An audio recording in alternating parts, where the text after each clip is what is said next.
بسم اللہ الرحمن الرحیم۔ السلام علیکم۔ امید کرتے ہیں کہ آپ سب لوگ خیر و عافیت سے ہوں گے۔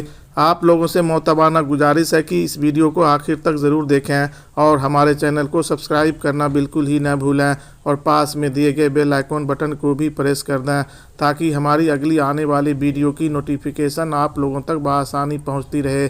پیش خدمت ہے میرے پیارے دوستوں، خوبصورت پہاڑوں کے بیچ سرسبز اور شاداب درختوں میں گھری وہ وادی اتنی حسین تھی۔ وہاں کے رہنے والے اسی قدر مہربان اور نیک تھے۔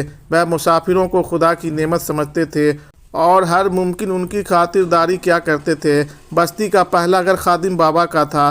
ہر مسافر اس کے گھر سے ہو کر بستی میں داخل ہوتا تھا، اسی لیے سب سے زیادہ خادم بابا کو ہی لوگوں کی خدمت کا موقع ملتا تھا اور اسی خدمت گزاری کے باعث وہ سب لوگوں میں معتبر اور نیک نام مشہور تھے۔ ایک مرتبہ انہوں نے ایک درویش بزرگ کی خدمت کی تو بزرگ نے انہیں 3 عجیب و غریب صفات کی حامد چیزیں دی جو خادم بابا نے سنبھال کر رکھی، اور پھر ایک دن جب انہوں نے محسوس کیا کہ ان کا آخری وقت نزدیک آ چکا ہے تو انہوں نے اپنے اکلوتے بیٹے کو بلایا اور نصیحت کرنے کے بعد بولے، بیٹا یہ عارضی دنیا ہے، ہر جاندار کو آخر ختم ہونا ہے، میرا وقت بھی شاید قریب آ چکا ہے، پھر تم اس دنیا میں اکیلے رہ جاؤ گے، تم یہ علاقہ چھوڑ کر مغرب کی طرف ہجرت کر جانا، نئی دنیا دیکھنا، علم حاصل کرنا۔ سفر بذات خود علم کا ذریعہ ہے، تم اس سے بہت کچھ سیکھو گے، پھر جب یہ سمجھ لو کہ تم لوگوں کی خدمت کر سکتے ہو تو واپس آ جانا اور یہاں رہ کر اپنے علم ہنر سے لوگوں کو فائدہ پہنچانا۔ اتنا کہہ کر بوڑھے خادم بابا نے صندوق کھولا،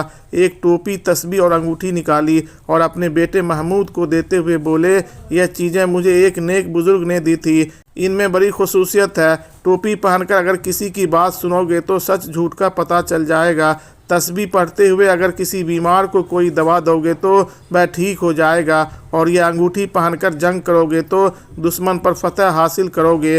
بوڑھے خادم بابا نے ان چیزوں کے مطابق اپنے بیٹے کو خاص ہدایتیں بھی دی۔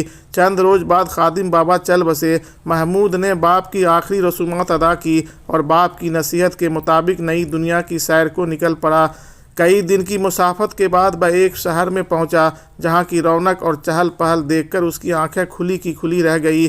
اس نے سوچا کہ یہیں رہ کر علم حاصل کرنا چاہیے۔ اس کے پاس معقول رقم موجود تھی۔ اس نے ایک سرائے میں قیام کیا اور کئی دن تک شہر کی سیر کرتا رہا۔ ایک دن منادی ہوئی کہ سب لوگ جمع ہو جائیں، بادشاہ سلامت غداری کے ایک مقدمے کا فیصلہ سنائیں گے۔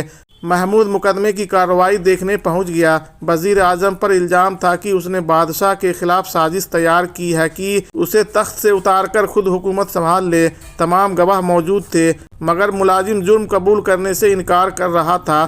قاضی نے مقدمے کی تفصیل سے بادشاہ کو آگاہ کیا۔ بادشاہ نے وزیر سے آخری مرتبہ پوچھا کہ اگر وہ تسلیم کر لیں تو ان کی معافی پر غور کیا جا سکتا ہے، مگر وزیر اعظم نے جرم ماننے سے انکار کر دیا اور کہا اسے بے گناہ پھنسایا گیا ہے۔ بادشاہ غصے میں فیصلہ سنانے ہی والا تھا کہ محمود اٹھ کھڑا ہوا۔ وہ شاہی آداب بجا لایا اور اجازت لے کر بادشاہ کو تجویز دی کہ وہ اس مقدمے کا فیصلہ سنانے سے پہلے اس کی دی ہوئی ٹوپی پہن لیں اور دوبارہ مقدمے کو دیکھ لیں۔ بادشاہ نے محمود کو پردیسی جان کر اس کی بات مان لی اور جیسے ہی ٹوپی پہنی ایک غیبی آواز سے اسے پتہ چل گیا کہ تمام گواہ جھوٹے ہیں اور وزیر اعظم اس کا وفادار ہے۔ بادشاہ نے سختی دکھائی تو جھوٹے گواہوں نے انکار کر لیا کہ سپہ سالار کے اشارے پر وہ یہ کام کر رہے تھے۔ دوسرے ہی لمحے سب کچھ بدل گیا۔ بادشاہ نے وزیر اعظم کو فوری طور پر رہا کرنے کا حکم دے دیا اور سپہ سالار سمیت تمام ملازم کو گرفتار کر لیا۔ بادشاہ نے محمود کو اپنے خاص کمرے میں طلب کیا اور اس حیرت انگیز ٹوپی کے بارے میں دریافت کیا۔ محمود نے ساری بات بتا دی اور بادشاہ سے کہا کہ وہ یہ ٹوپی رکھ لیں۔ بادشاہ بہت خوش ہوا اور اس نے محمود کو منہ مانگا انعام دینے کی پیشکش کی، مگر محمود نے انکار کر دیا اور اجازت لے کر واپس آ گیا۔ اسے خوشی تھی کہ اس نے ٹوپی مناسب شخص کے حوالے کی ہے۔ کچھ دن گزرے تو پتہ چلا کہ پڑوسی ملک نے حملہ کر دیا ہے، کیونکہ سپہ سالار قید میں تھا جبکہ کوئی اچھا سپہ سالار میسر نہیں تھا۔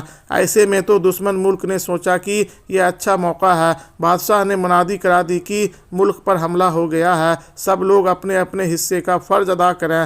محمود کو یہ جان کر خوشی ہوئی کہ بادشاہ خود فوج کی قیادت کرے گا۔